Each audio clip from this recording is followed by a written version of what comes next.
time steps study is broken up into three different types. We have short term, medium term and long term.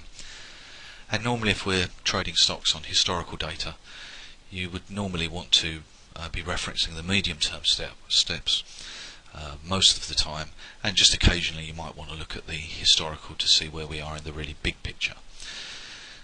Now, one of the difficult things when trading stocks is when to take your profit. Everyone tends to concentrate on the entry points and where you want to buy, and there's plenty of tools that you've got from Fourth Dimension to do that.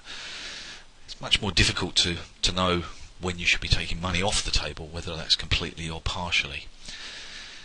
As far as I'm concerned, time steps is one of the most powerful of the studies that we have put in the Fourth Dimension set of code.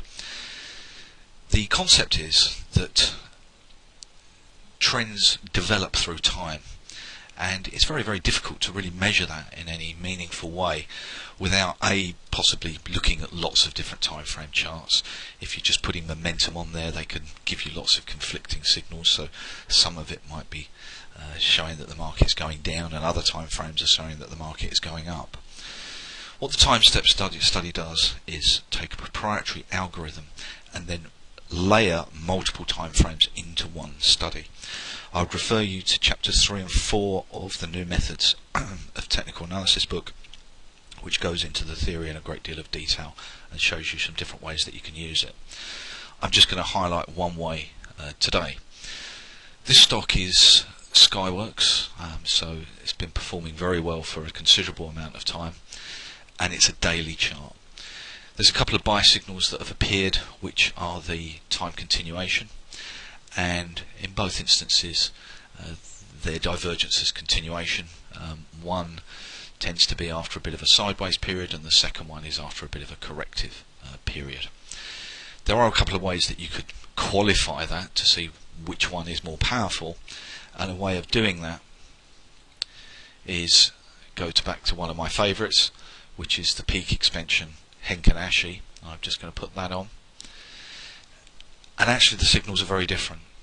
The one on the left is actually above the resistance line, so that's a very powerful signal. This one is not as powerful because we're coming up to a resistance point. Now the time steps will overlay all those time frames, and what we've got on the left hand side is the time frames that are being referenced. So the first study underneath is the medium term, and that is looking at the 60-minute, 120, 240 and 480-minute trend, and the one below it is historical, which is looking at daily, weekly and monthly. Now the historical ones have been going up for many months, and if I get to where we are at the moment, it will show that the weekly is stepped up 7 times and the monthly is at 6, so it's a very, very high number, especially for a monthly chart. But this is how we want to get involved in stocks that really are going to go up hundreds of percent over a period of time, and we want to try and stick with them. However, there are times to take your money off the table, at least partially or completely, because there's going to be another opportunity to get back in lower down, or when the trend is ready to restart again. And we had a real extreme here in the medium term steps. As we rally on the left hand side, you can see that the 120 minute is at 16 steps, 240 is at 14 and 480 is at 11. The concept of what dictates a trend, or what is the current trending time frame, is actually defaulted once it goes above 2. Personally, I like it to go 4 or above, so I'm a little bit more conservative, but 2 is a number that you can reference. And the idea is that as trends develop, we must move up time frames. It can never stay in an uptrend in a 15-minute or a 30-minute or a 60 or a 120. If the trend is going to continue, it must move up in time, and this is what this study is doing, and this is why it's so powerful. And what happens is we got to the highs.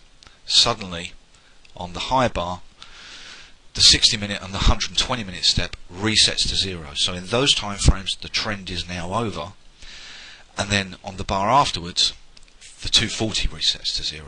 So as these disappear, it's telling us that the trend is exhausting itself, at least in the short term, even though the historical trend is still very strong.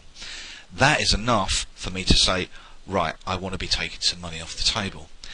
If you're looking for added qualification, we can go to the range deviation pivots, and I've put these on the monthly pivots on the daily data, so again overlaying multiple time frames, and it tells me that when we were reaching these extremes in terms of step theory, we were actually at the third deviation up.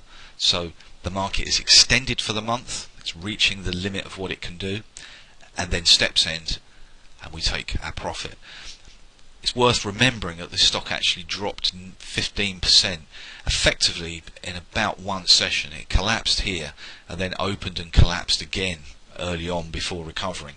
So it's very easy to get spooked when you get sudden sharp falls that weren't any specifically news related to that stock. It was just a general correction. If we look at the other times that we hit the third deviation up, hit it pretty quickly. So that for me, if I'm being conservative, would be a partial profit taking point. Wouldn't necessarily be getting out of everything, because the medium term steps have really not started. Yeah, we've got the 60 and the 120, the 240 and the 480 just beginning, and 480 is now at 3. It's a much different story here, completely different. The market is severely overextended, and then we've had another buy signal in the more recent past. Again, we've come up to the limit of range for the month, and steps again are just developing. Now I've taken Apple on a daily chart, got exactly the same studies on as previously. Again, just going to show the connection of how when steps finish and we're at an extreme for the month, it's time to take your money and run. We reached the third deviation up on the monthly basis. The steps have been trending all the way up to the 480-minute chart, and then they all finish on the same day. So the 120, 240 and 480 all reset to zero. Take your money and run.